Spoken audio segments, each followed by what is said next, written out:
Assalamualaikum warahmatullahi wabarakatuh.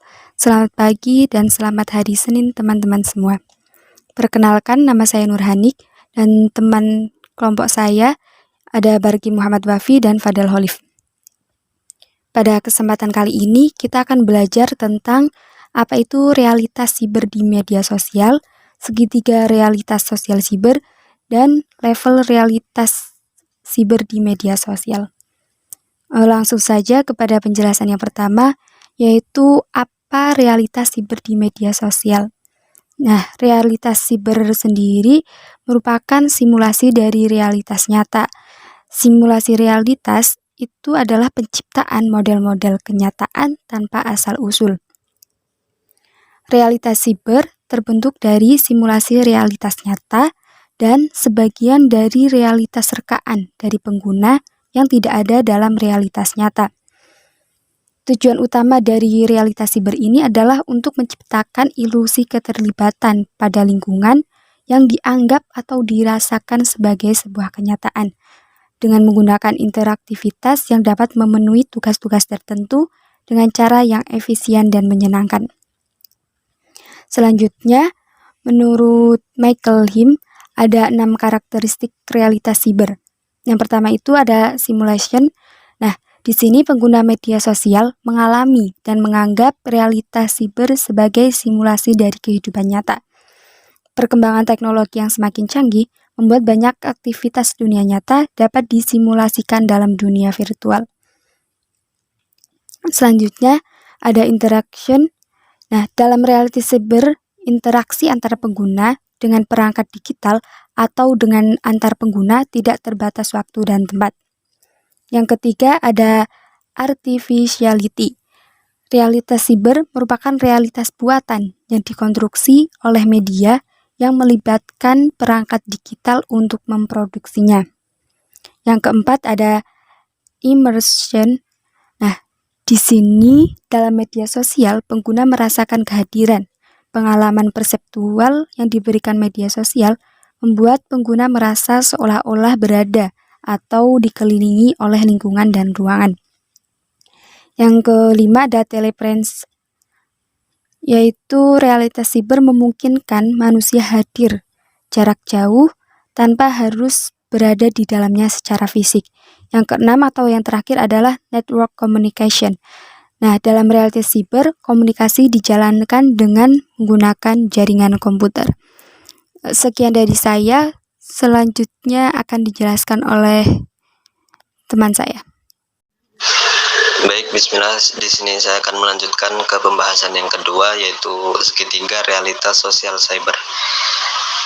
Media sosial itu merupakan medium digital, tempat realitas sosial terjadi dan ruang waktu para penggunanya berinteraksi, berkomunikasi, bersosialisasi. Nilai-nilai yang ada di masyarakat maupun komunitas juga muncul, bisa dalam bentuk yang sama atau berbeda dengan yang ada di internet. Media sosial di internet adalah gambaran apa yang terjadi di dunia nyata, seperti plagiarisme. Segitiga realitas sosial cyber itu sendiri adalah bentuk pengembangan dari model realitas sosial yang merupakan dasar dari pemahaman terhadap sosiologi yang dikembangkan oleh Boudreaux dan Newman pada tahun 1993. Model ini kemudian dimodifikasi oleh Gottfried pada 2006 untuk melihat bagaimana realitas itu terjadi di internet. Lalu ada dua model yang dimodifikasi ini oleh Gottfried pada 2006. Yang pertama adalah model realitas sosial. Ini menjadi dasar dan landasan teori untuk melihat bagaimana realitas di media sosial terjadi. Beberapa konsep seperti hubungan halayak dan media sosial, etika di media sosial, atau media sosial sebagai institusi bisnis juga harus dipandang sebagai prasyarat dalam melihat sebuah teori. Yang kedua adalah media sosial harus dipandang sebagai sebuah medium yang tidak hanya menempatkan media sosial sebagai perangkat teknologi dalam berkomunikasi, melainkan melalui media sosial, pengguna dan interaksi yang terjadi di antara para pengguna juga menghasilkan dimensi lain seperti budaya. Dan bisa kita lihat di sana terdapat segitiga yang disebut segitiga realitas sosial cyber. Dalam model segitiga tersebut, dengan menggunakan perspektif konstruksi sosial, interaksi sosial merupakan landasan awal budaya maupun struktur sosial. Ketiga sisi model tersebut, yaitu interaksi sosial, budaya, maupun struktur sosial, pada akhirnya akan membentuk realitas sosial yang dijadikan sebuah pusat. Untuk memahami realitas sosial tersebut, semua elemen yang ada tidak dapat dipisahkan. Terkait dengan internet, Gottfried pada 2006 itu menggunakan model segitiga ini untuk melihat bagaimana komunikasi online terjadi dan aspek-aspek yang muncul mengikutinya. Pengguna teknologi mengubah realitas sosial yang ada dalam kondisi tertentu, mengaburkan batasan-batasan yang ada antara teknologi dan sosial yang berada dalam pikiran Aktan. Lalu kita menuju ke pembahasan yang ketiga, yaitu level realitas di media sosial. Level realitas di media sosial ada 4 level dalam melihat realitas sosial cyber di media sosial.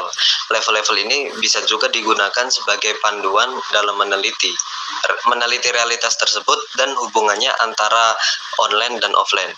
Level-level tersebut antara lain yang pertama adalah ruang media atau media space. Dalam ruang media, level ini dapat mengungkap bagaimana struktur maupun perangkat prosedur dari media sosial, seperti bagaimana membuat akun, prosedur mempublikasikan konten, dan aspek grafis dari tampilan media sosial.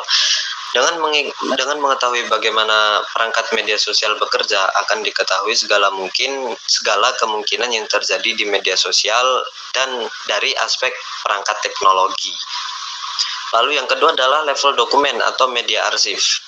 Media digunakan untuk melihat bagaimana isi sebuah teks dan makna yang terkandung dalam sebuah sebuah hasil publikasi melalui media sosial.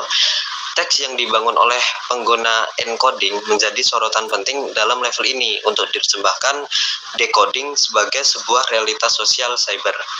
Di level ini, teks yang dipublikasikan itulah yang akan menjadi pusat perhatian dari segi kalimat ataupun foto.